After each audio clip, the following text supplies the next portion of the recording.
ಕುಂತಿ ಯೋಚಿಸಿ ಕೊನೆಗೆ ಒಂದು ನಿರ್ಧಾರಕ್ಕೆ ಬಂದಳು. ಒಬ್ಬಳೇ ಗಂಗಾ ತೀರಕ್ಕೆ ಹೊರಟಳು. ಮಠಮಠ ಮಧ್ಯಾಹ್ನ. ರಾಧೇಯನು ಸೂರ್ಯನ ಕಡೆಗೆ ತಿರುಗಿ ಕಣ್ಣು ಮುಚ್ಚಿ ಕೈಗಳನ್ನು ಮೇಲೆತ್ತಿ ಜೋಡಿಸಿಕೊಂಡು ಧ್ಯಾನಮಗ್ನನಾಗಿದ್ದ. ಅವಳು ಅವನ ಹಿಂಬದಿಯಲ್ಲಿ ಹೋಗಿ ನಿಂತಳು.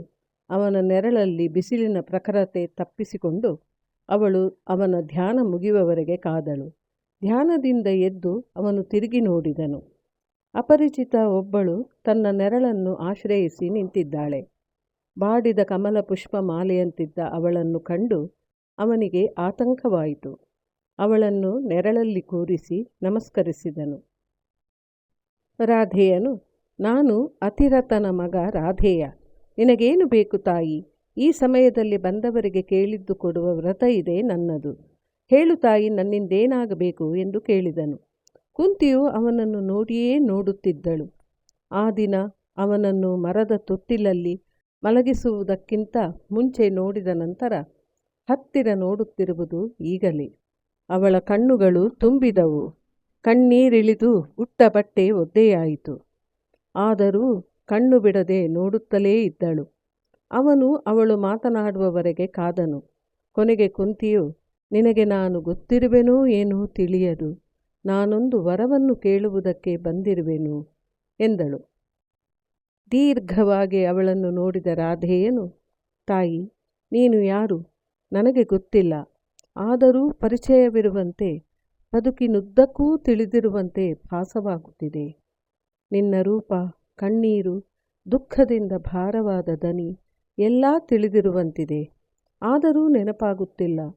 ಸ್ವಲ್ಪ ಕಾಲ ಯೋಚಿಸಿದವನೇ, ಗೊತ್ತಾಯಿತು, ನೀನು ನನ್ನ ಕನಸಿನಲ್ಲಿ ಬರುವ ಸ್ತ್ರೀ, ನನಗೆ ಗೊತ್ತು ಎಂದನು. ಕುಂತಿ ನಕ್ಕು, ನೀ ಹೇಳಿದ್ದು ತಿಳಿಯಲಿಲ್ಲ. ಕನಸಿನಲ್ಲಿ ಸ್ತ್ರೀ ಎಂದರೇನು? ಸ್ವಲ್ಪ ಅರ್ಥವಾಗುವ ಹಾಗೆ ಹೇಳುವೆಯಾ? ನನಗೇನೂ ಅವಸರ ಇಲ್ಲ, ನಿಧಾನವಾಗಿ ಹೇಳು ಎಂದಳು. ಅಂತರ್ಮುಖಿಯಾದ ರಾಧೇಯನು, ಇದೇನು ಅಚ್ಚರಿ, ನಾನು ಈ ಕನಸಿನ ಸ್ತ್ರೀಯ ವಿಚಾರ ನನ್ನ ತಾಯಿ ರಾಧೆಗೆ ಹೊರತು ಬೇರೆ ಯಾರಿಗೂ ಹೇಳಿಲ್ಲ. ಆದರೂ ನಿನ್ನನ್ನು ನೋಡಿದಾಗ ನನ್ನ ವಿಚಾರವನ್ನೆಲ್ಲ ಹೇಳಿಬಿಡಬೇಕೆನಿಸುತ್ತಿದೆ. ನೀನು ಪ್ರೀತಿಯಿಂದ ನನ್ನ ಹೃದಯವನ್ನು ಅರ್ಥ ಮಾಡಿಕೊಳ್ಳುತ್ತೀಯಾ ಅಂತ ಅನಿಸುತ್ತಿದೆ. ಎಲ್ಲವನ್ನೂ ಹೇಳುತ್ತೇನೆ. ನಿನಗೆ ಗೊತ್ತಿರಬಹುದು, ಗೊತ್ತಿಲ್ಲದಿರಬಹುದು. ನನ್ನ ಹೆಸರು ರಾಧೇಯ. ನನ್ನ ಅಮ್ಮ ರಾಧೆ. ಆದರೆ ಅವಳು ನನ್ನ ಹೆತ್ತ ತಾಯಿ ಅಲ್ಲ. ನನ್ನ ತಂದೆ ಅತಿರಥ ನಾನು ಗಂಗೆಯಲ್ಲಿ ಕಂಡೆನಂತೆ. ಈ ಗಂಗಾ ನದಿಯೇ ನನ್ನನ್ನು ಅವರಿಗೆ ಕೊಟ್ಟಿತು. ನನ್ನ ನಿಜವಾದ ತಾಯಿಯೇ ನಾನು ಹುಟ್ಟಿದೊಡನೆ ನನ್ನನ್ನು ತ್ಯಜಿಸಿದಳು.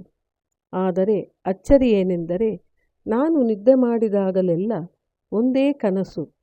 ಒಬ್ಬಳು ರಾಜಕುಮಾರಿಯಂತೆ ಅಲಂಕೃತವಾದ ಹೆಂಗಸು, ಮುಖದ ಮೇಲೆ ಅವಕುಂಠನ. ನಾನು ಮಲಗಿರುವೆ.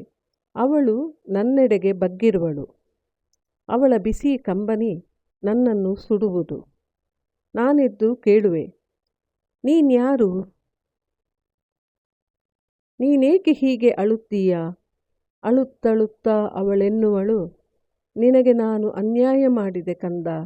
ಅದಕ್ಕೆ ನಿನಗಾಗಿ ಹಂಬಲಿಸುವೆ. ನಮ್ಮಿಬ್ಬರ ಕನಸಿನಲ್ಲಿ ಮಾತ್ರ ನಾನು ನಿನ್ನೊಡನೆ ಮಾತನಾಡಬಲ್ಲೆ. ಹೀಗೆಂದವಳೇ ಅವಳು ಹೊರಟು ಹೋಗುವಳು. ಇದು ಮುಂದಿನ ಭಾಗದಲ್ಲಿ ಮುಂದುವರಿಯುತ್ತದೆ.